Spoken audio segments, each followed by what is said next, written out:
Okay, ladies and gentlemen, what you're going to be doing today is you're going to be doing a check from lessons 1 through lessons 4, what we've learned so far in math. So let's go ahead and get started. Starting out, it tells you that you are going to tell whether each angle shown is a right angle, less than a right angle, or greater than a right angle. You can use an index card if needed. If you need to go ahead and get one of those index cards and you don't have one, you can come up to me and I will go ahead and give you one. So let's go ahead and take a look at this first shape right here. Let's take a look at this first shape right here. Okay? Notice there is this half a circle, part of that circle right there is highlighted. That means that they want you to see if this angle right here, if this angle in here right here, if that is greater than, less than, or equal to a right angle.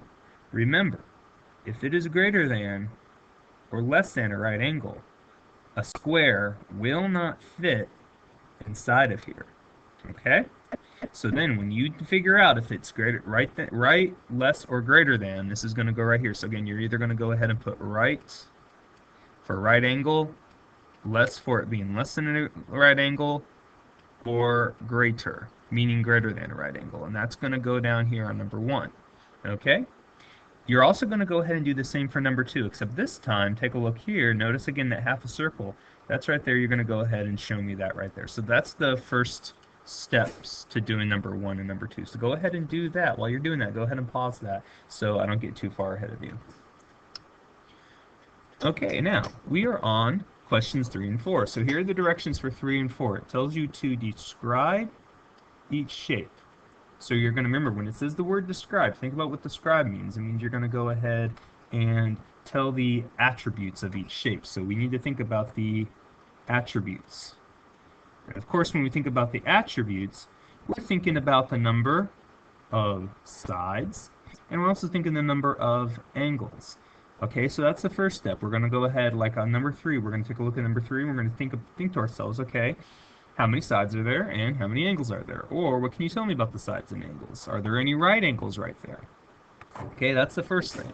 The second thing is you're going to go ahead and classify. Remember, when we classify the shape, we're going to go ahead and name the shape. We're going to say what kind of a shape is number 3. The same with number 4. You're going to go ahead and take a look. First off, you're going to think about the attributes. How many sides? How many angles? Are there any right angles? Then what you're going to do is you're going to go ahead and classify this shape right here. You're going to tell me exactly what is the name of this shape right there. All right?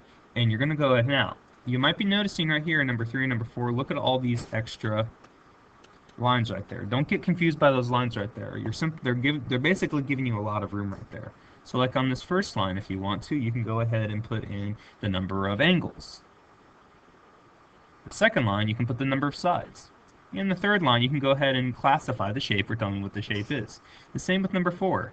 But you notice number 4 only has 2 lines versus 3 lines for number 3.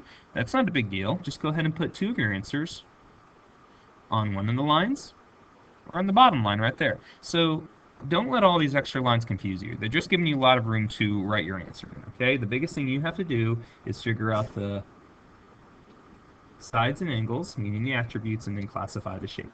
Just like before, go ahead and finish number 3 and number 4, and when you're done, go ahead and pause it so you don't get too far ahead of yourself, too far ahead of me, or I don't get too far ahead of you, I should say.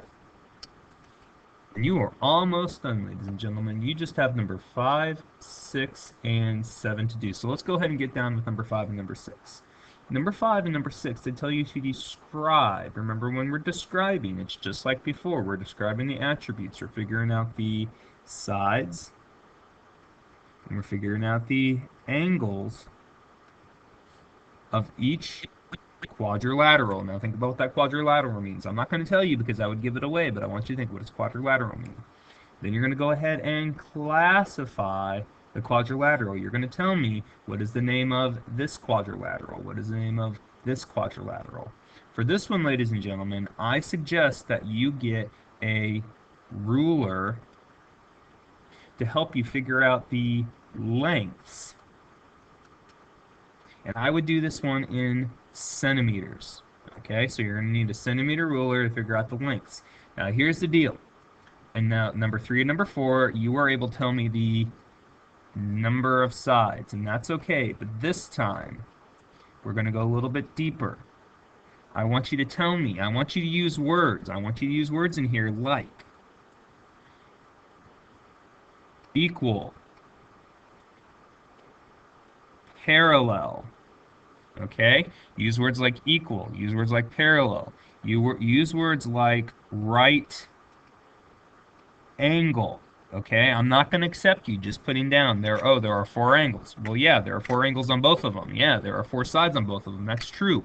But now you have to tell me using words like right angle, using words like equal, using words like parallel. You got to tell me things like that for you to get credit. So number 5, you're going to go ahead and tell me the attributes. Again, you notice we have extra lines. You can use one line for use one line for angle, one line for sides, and then the last line you can go ahead and classify and tell me what this figure is, what number 5 is. Same with number 6. Maybe the first line could be your angles, the second line can be the sides, and then the third line you can go ahead and tell me what exactly is that shape called, okay? Alright, with that being said, go ahead and pause it. Continue on, go ahead and pause it so you can go ahead and catch up. Alright, ladies and gentlemen, we are on the very last problem, and the very last problem, number 7. We're talking about a triangular pendant on Alexander's necklace has sides that measure 1 1/2 inches, 2 inches, and 1 1/2 inches. Describe the number of sides with equal lengths. Okay? Now, do not let this confuse you, okay? What we can do right now, what we can do is we can do a couple of things. You can go ahead and draw a picture. Go ahead and take a few moments to draw a picture of what you think a triangular pendant would look like. And I'll give you a hint, a pendant is just like a jewel. It's just like a necklace or something like that. So what would a triangular pendant look like, okay? So go ahead and take a few seconds, pause this, and draw what you think this is going to look like.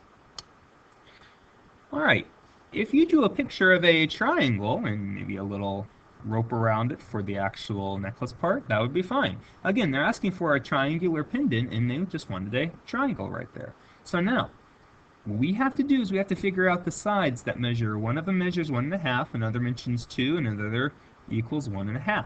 Okay? So now what they're asking you to do is they're asking you to label the sides. So I want you to go ahead and label the sides 1 1/2, 2, and 1 1/2.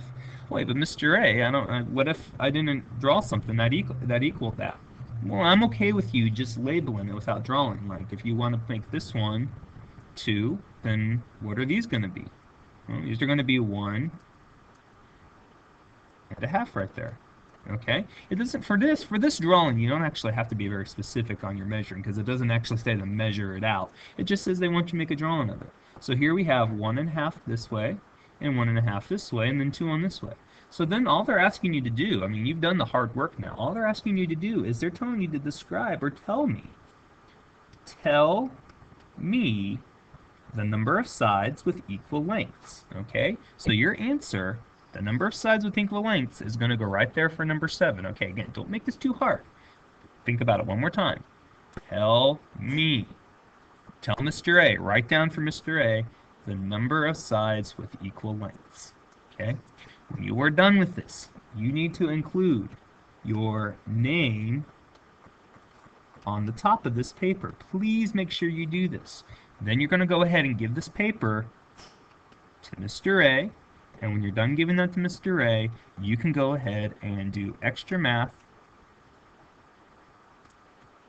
vocab practice, or you can go ahead and do some AR or just some silent reading.